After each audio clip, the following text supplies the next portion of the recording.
nimba warasambanye ukabundabunda ntihagire n'ugufata. Ico caha kiriko kirarondera kivyara cacu. Kubera rero ari intambwe ndende uzocaho abantu babona. Nimba warivye mu manyanga ugiye gukora rero amanyanga yeruye ahuje nuko abantu bazovuga bati uri umuntu w'Imana.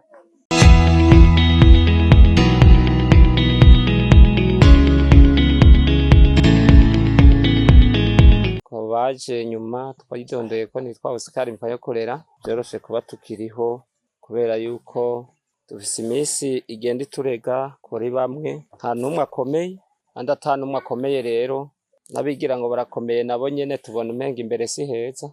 Nayo mpamvu rero dushima Imana kuba tugihema. Imana yacu nihabwa icubahiro. Adusenge rero hanyuma tuje tubabwira umutwe w'icigwa tugomba tumare mu mwanya mutoya. Data uri mwijuru turagushimiye ku byiza byawe wadukoreye, watugize abana bawe twarabo gupfa rubi uraturokora twereka uno muco. Izina ryawe rikuru nirihabwa icubahiro. Ndagusabye utubabarire aho twacumuye, ahasigaye dutume igikorwa cawe uzobukoze. Mu ngabire zitandukanye zikoraniye ngaha turakwinginze dukuremwo ubwoba n'ugwikekwe, ahubwo umwe wese umuha ico kugukorera. Tubisabye mu izina rya Yesu, amen. Ijambo ry'Imana rito tugomba turabire hamwe. Ijambo ritubwira ngo ugwafu n'uburo bigeze mu magenya. Kugenya muracumva? Ugwafu n'uburo bigeze hehe? Mu magenya. Nkuko bisanzwe biri muzi ko twahawe ubutumwa tugomba kubwiriza isi, kandi isi nayo tugomba kubwiriza murayibona uko imeze, iragutse cyane. Abahinga bavuga yuko isi tubwirizamwo ni isi iri ku muvuduko, kandi ngo kugira ubimenye uzokurira imodoka ukayitegereza iriko iragenda uza gusanga ibiti ari byo biriko birirukanga, kubera wowe uyirimwo ntubona ko ariyo yiruka. Izuba iri mubona ryaka ntiryigera ryinyiganyiza, ahantu Imana yarisize ni hamwe, uko mubona rirenga ni isi birenganya. Izuba ntirivaho riri, ryo rirahagaze rimurika ku isi, wewe ni urirenga kuko isi uriko biriko iragenda. Aha nubundi raharembeje. Cyakora gusa itubizi twebwe abana b'abantu, ariko uko niko bipanze. Kira kintu cyose tuza tukigeramwo ikitubera gishasha, kubera twebwe dusa n'abantu biyicariye, mugabe isi yo irakomeza urugendo rwayo. Niyo mpamvu rero izusiga hari ivyo tugeramwo vyo muri yo turi hano nyene, ukumva hari ibintu ugezemwo, ukabona hari igihe ugezemwo kinyuranye n'ico wahoze urimwo kandi utigeze wunguruza ikibanza. Ni ukuvuga rero urashobora kugiraho ubwenge bwawe budafise ubushobozi bwo gukorera. Ari naco gituma kubera iyi si ariyo dufise turimwo, tukaba ariyo twahawe kubwirizamwo. Ivyo byose hamwe rero nibisiga ubwenge. Ubuzima ngaha ku isi tugomba kububamwo mugatumenya ko twaburaga Imana, kuko iyo twerekeje ntaho tuzi uzobona uhashitse. Hari igihe horigonga umusozi isi ukumvira atiriganye, ngira biba munsi bicanganye, bijya bumva ngo ni nyamugigima, ni isi jugumira rimwe, yamura mu vyumva kajuguma iriko nawe ukumva iriko iracekera. Hari igihe biba bihubanganye, uko ibintu byose byashyizweho n'Imana yarabibumbye ibikora nka kurya twe dukora utumodoka twibigoborogwa canke twibishakari. No kuvuga yuko rero kubera iyo sari yo turiko ariko izohera, niko ivyanditswe bibivuga. Isi ya mbere yamazwe n'umwuzure, isi nayo izomagwa n'umuriro. No kuvuga yuko isi abayiriko tuzosha umuriro bitwa umuriro udahera. Kubw'ivyo rero muri Matayo 10 hariho amajambo ashobora kudufasha. 34 haranditse ngo mwoye kwiyumvira ngo naje gutera amahoro mw'isi, sinaje gutera amahoro atari inkota. Mw'isi haragoye, mw'isi harimwo benshi, mw'isi harimwo byinshi. Icatumye Yesu avuga ivyo nuko umuntu yashobora kwemera ubutumwa ari wenyene ku mutumba uriko abantu benshi. Nuko umuntu yashobora kwemera ubutumwa ari wenyene akava mu idini rigasigaramwo benshi. Ivyanditswe biremeza ko harimwo abazojanwa mu ijuru n'abandi bazorekwa, bitewe nuko Satani agerageza gufata abantu abumvisha nabi, abahenda, abakoresha ibyaha. Igihe rero Yesu yacu umugani w'ugwafu n'uburo yaravuze, nabo bamusaba uruhusha rw'uko bogenda kurandura ugwafu barutororokanye baruturire. Ariko Yesu arababwira atoya ntivyokunda, ahubwo areka ugwafu n'uburo bigenze gute bikorane. Kandi niko kabazo dufita, nukubona turi mw'isi ariko nitumenye ko uri kw'isi hariko n'ugwafu. Kandi muri uyu murongo turiko turasoma tumanutse hepfo atubwira yuko yaje kugira ngo umwana na se bankane. Bisobanurwa ko iyi si turiko dufise abasi basumba abakirisu, uko ivyanditswe tubwira ko n'umwana azohaguruka agwanye abari muri ubu butumwa. Harerekana neza bitewe n'inzira nyinshi turimwo ari nazo zisosera abari mw'isi. Isi igitigiri 666 ni igitigiri c'umuntu. Iki gitigiri 666 ni igitigiri gishitswa mw'ibanga no mu bwenge bwinshi. Isobanurwa ko ivyanditswe bigeze kuri ico gitigiri baravuze ngo ufise ubwenge nagenze gute naharuri. Kubera ko turi mu gihe ibiharuro vyataye garante, abantu turiho tutagendeza ibihe ntitumenya hisigeze. Ariko umuvuduko ibiriko biraba kwisi birerekana ko ibintu biriko birahinduka, mbere isi iri kwiregereza ku muhero. Niyo mpamvu aho tuja hose umuvyuro uhari nuwo gufata abantu bagahinduka abakozi b'Imana kugira ngo dukore hafi na hehe na kure. Ibi ni navyo duhimiriza kubera yuko harimwo abantu bafise ingufu bagafita n'ubumenyi mugabo babwicaranye. Mbere tuza tubasoma muri babandi bafise itaranta Imana yabahaye mugabo bakaba barayinyegeje. Ikibinyereka nibigeragezo sindamusiga biriko birahitana abari intwari muri ubu butumwa. Urugero birashoboka ko ubunyene bufise ukungana wumva ukomeye ntukorera Imana, ahubwo Satani akakugira igikoresho cyo ngaha kwisi. Ubunyene ukazubona umuntu araje mupfuye itongo, basho kamuraja kwizoni ko bukeye ko bwije,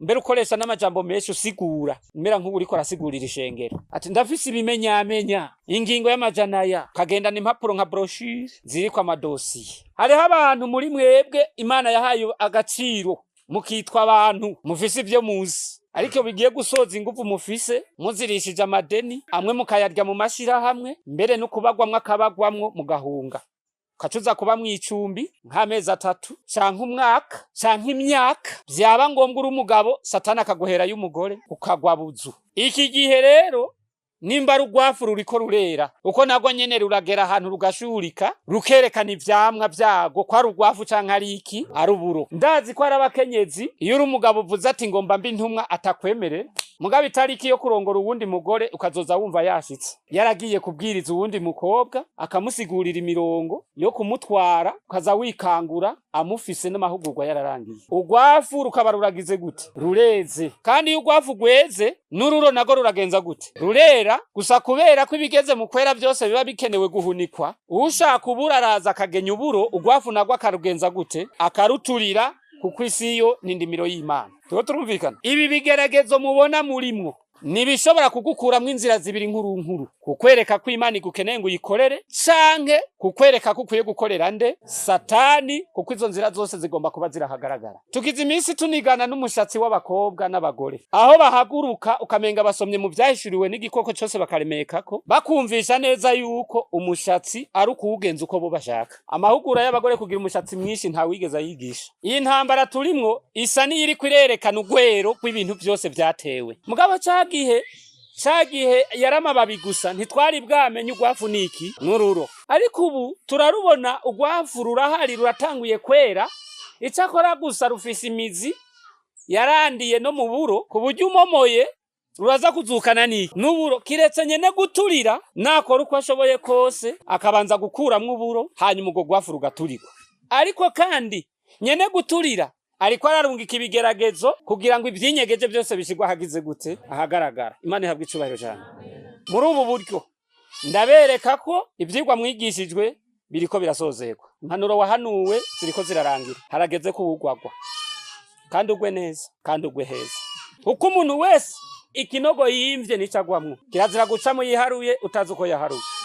Yesu yarakoze, ntukamuhamagarire kuza ngaha kwisi kongera kugucira inzira, ahubwo azoza guhana bataciye mu nzira neza. Ariko abari nyuma yacu ntabo tubona neza, uko n'abasore bariho ubu ntibaba intumwa, yifuza abagore. Oro nugushika mu kwera, uko ni warongora udafise Yesu ucutangura kugwana ibyawe bija habona. Ntibizoshoboka ko ubu umunyabyaha utararongora, ntibizonashoboka ko ubu umunyabyaha utaraba umusore. Nukuvuga ngo ni ngombwa n'imbaraga tasi kaba gatasi impeshi b'impeshi ikiri bici harakumira ryatse riraka nta uribuza, n'imvura iguye iragenza gute iraba. Ariko abantu benshi bariko bararira, iyi saha niyo kugwa kandi ugira ukwe, niyo gukora si iyo kubunda. Abo nimbura umunyentambara giribe iwawe, nimbura umunyamanyanga ugira utanguye kugira amanyanga, nimbura umubeshi ugomba utanguye kujya kubesha mu mashira hamwe, nimbura inkozi y'ikibi ugomba ukora ikibi, kandi kibi n'abantu bose bagenze gute bakibone kiri kwihando rinini. Yo turumvikana turajana neza, kigomba kwaguka ikibi kigira iteke. Nimba ari ico basoroma icisumbuye, nimba ari ico baha hejuru cyangwa ari kinini, nukuvuga ngo naco nyene kirageza aho kigomba kwera. kandi nta mpanuro iriho yo guha abagore, nta n'impanuro iriho yo guha abagabo ngo ntibakore ivyo vyaha kiretse ubakubise. Uko mu vyahishuriwe twarahasomye turaharangiza, itanguriro ryose twarahejeje, ibintu byose vyarabaye, uwosa ntiyonka, ntaba ari umwana, uwosa agakura niwe yosa. Yo turajana ndasubiyemwo, ibi bidufashe kumenya ko ubutumwa turimwo buri ku muvuduko. Ushobora kuba we wicaye uruhande rumwe, kandi abenshi mu bize yaho hambere ntibakore, bariko baragwanya abakozi. Ubu umudiyakoni mwiza, abandi bagore batatowe, ti none ujya mugore ni waturusha ubugororotsi. Intambara nk'izo mu mashengero zigize gute? Zirahari. Uburi umwigisha ngaho imbere ati huwa, none ahagarara imbere ivyo ko ari byo byigishijwe n'ikindi gihe. Uje kumuhanura ati ivyo ni ivy'iwawe, ahubwo ntunkoroge mu mutwe. Nukuvuga ubu abantu babaye intagondwa, kandi atari uko bataza amasomo, ahubwo barayazi, bakoze ibyaha bagize gute, babizi, baba bahinga bavyo, ku buryo hari n'uwuja guhanura akakubaza imirongo ngo wajya wakoresheje muri Matayo 18. Umva yakoze icaha, mugiye muri bane ngo handitswe ko habanza kuza umwe, mweko mwaje muri bane, kandi mu by'ukuri ugwaha yaragize gute, yararukoze. Uwo muntu igikenewe urumva ko ari inkoni, kuko ubu nyene ubu turiko turavugana, warabaye mw'ishengero ukabikinani ugwaha kera, nukuvuga haba Imana irakureka, haba n'ishengero rikakureka, ugomba bundabunda, ahubwo n'ubugenda. Mugabo ndakubwiye ko igenya rirageze, kandi igihe wewe ibyawe biroba biriko biratunganywa niho natwe tuzoronka ubwami. Murimo mu Kristo ukavuga ngo uvuyemwo wewe aho uviramwo muri iyi ndwi, aho uviramwo ngo aho kwibwira ko ibintu bisha bigenda nabi ngo bica birushaho kugenda, uko nubundi utegezwa kuvamwo. Jewe sinza kukubeshera ngo uroja mwijuru, nta juru ry'abanyabyaha. Kandi kimbabaza ni uko muri kuragenda imbere udatanze uwundi aragenza gute? Ahubwo gusa reka tugusesera kamori, bishobotse utange, uko ni ngombwa yawe, uko byose biguma bikogwa. Ukora birakogwa, udakora kandi biragenza gute? Birakogwa. Ahubwo gusa turi muri cagihe kibati none abantu ko ari beshi, abanyene nabo gutonda ku rugamba canke n'ingorane. Imana iri mwijuru iriko irasuka ibigeragezo, ipima abo babahagaze kuvyo bize neza. Mwisuzume rero ahantu tugeze, twahawe ubutumwa bwo kwihana ibyaha, tuza mw'ishengero tuvuze ngo turihanye. None uyu munsi naho duhabwa ubuhe butumwa? Tuongere tubashireho intango yo kwihana. Yesu nashimwe. Tubigisha isabato. Niyo mpamvu iyo tugeze muri iyi saha utayiza yigwaniramwo. Iyi saha ubona tugeze ko utarabye isaha ugwana hatariho, kuko Imana igirigwane. Imana igirigwane yarabye ibyaha byayiremereye, iriko irakora ibishoboka byose. Tugeze gusatira hariya tukaza twumva telefone iduhamagara ati nyabuna mugeze kure, hamwe muva Satani ariko arahakorera. Twaza kuraba tugasanga n'uwihanye muri 2007 2008 ariko arakora amaroreko. Ntibamubambye ku musaraba kubera ubutumwa, ahubwo ariko arabambwa kubera ivyaha, ariko aragenza gute, arakora. Udakoreye Imana urakorera Satani, kandi navyo nyene ntivyoroshe. Saba kwiheba, naho bisaba guheba n'umugore kugira ukorere Satani. Uko ndazizi ngo bashobora kubana batabana badahuza, kandi Satani nyene neza kanezerwa ibihe birebire bakabimara. Mugabo ndakubwiye ngo nimwegera Imana nayo izobegera. Twahawe ubutumwa, ubwo butumwa twahawe nubwo kuri, ariko Imana ni inyembabazi, ni nyakigongo, ariko ugwafu uriko rurera. Katurabe mu Migani 1:24, Migani 1:24 haranditse ngo ko nabahamagaye namwe mukanka, habakura ntihagire ubibabara, mukagaye inama zanje zose, mukanka kwihanikiza kwanje, nuko nanje nzobatwengera mwijigo mu gihe c'ibyago byanyu, nzobitamba ku muvyimba agatengo kabafashe, agatengo kanyu kabafashe nk'igihuhuta, ibyago bibazingazinge nk'agashururu, guhagarika umutima n'ubusinzikare bibashikiriye. Guhagarika umutima niki? Bikoze iki? Bashikiriye. Kwimana, urumva kwimana imaze igihe ihamagara mukanka kugenza gute? Kuyumvira, ikabagira inama ntimwemere. Ubure nayigiye kubatwengera mwijigo, ibyago bigize gute? Bibafasha. Hari abakoreye mu nshingano atarizi wabo, ukemera uzi gusigura, ukaba womenya kubwiriza umuntu, ukaba wo kwigisha umunyedini akihana, mugabo kanka gutanga igihe, ahubwo ukaguma wicariye kwishengero ngo aho agakoreye Imana ntiremere uwo murimo ko ari wo gwawe. Wewe warase kutanga igihe, uriko urakorera mu nshingano atari iwawe. Aho wagakoreye Imana ntiremera yuko uriko urayikorera kuko wayikoreye aho itagutumye.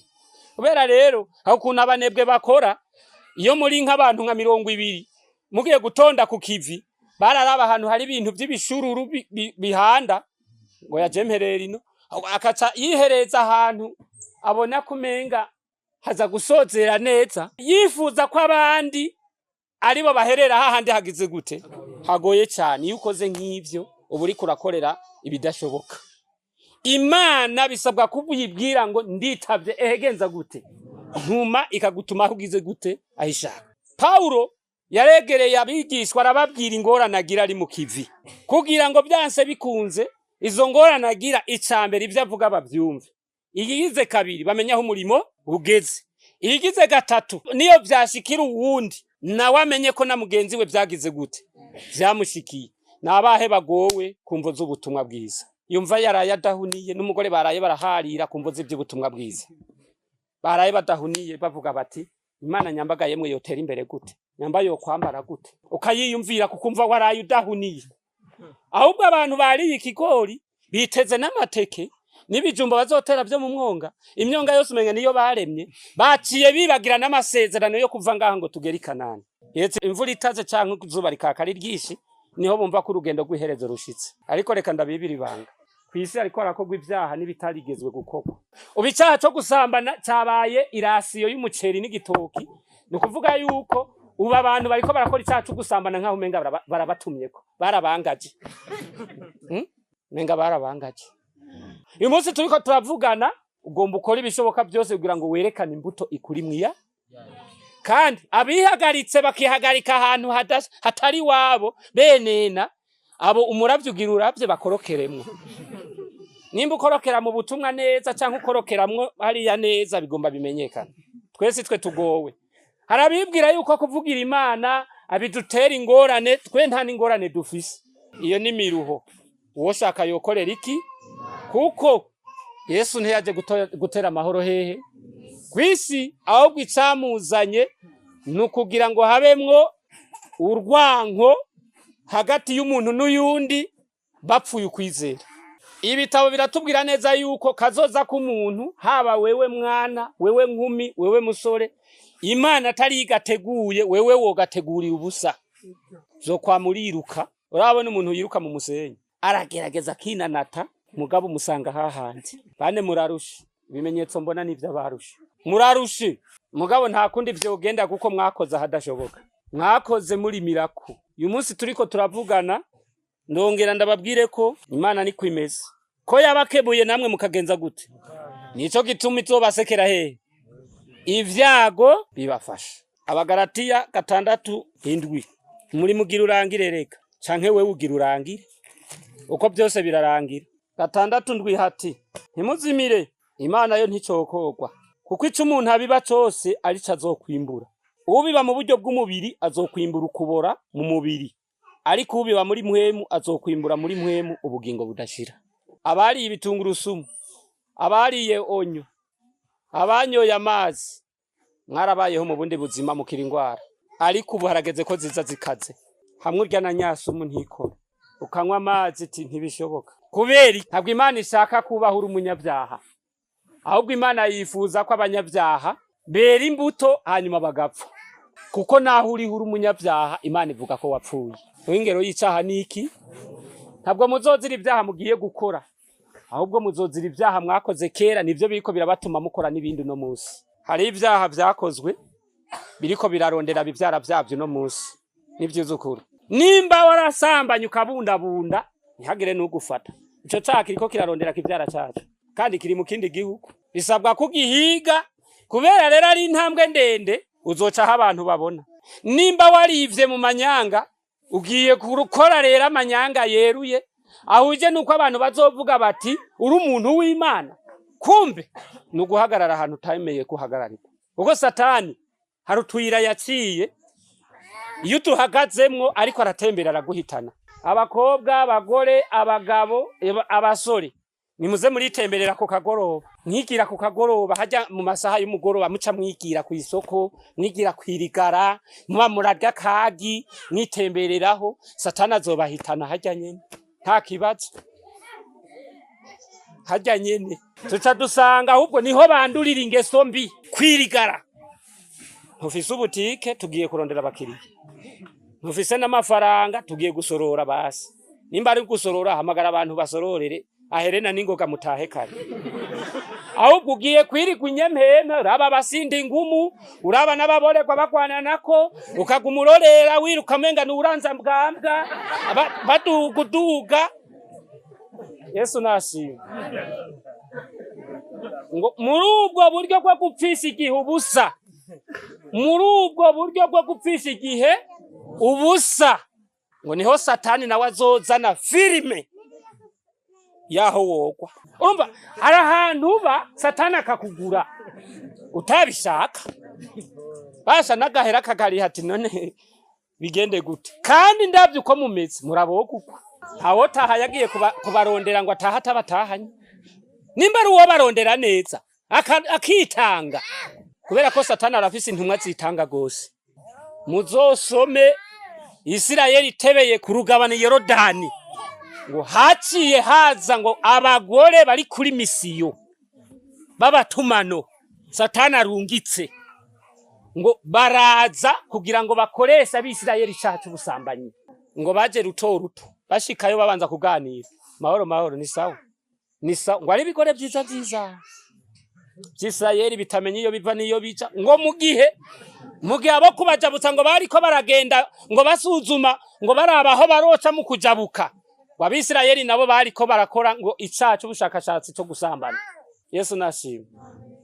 Ngo muri uwo mwanya ngo Isirayeli gwa mu cacu busambanye ngo bibabaza Imana cyane, ngo niho haguye abantu benshi. None rero ndabona namwe mwatevye kuja mwijuru. Dukuyemwo kubasanga ku isoko,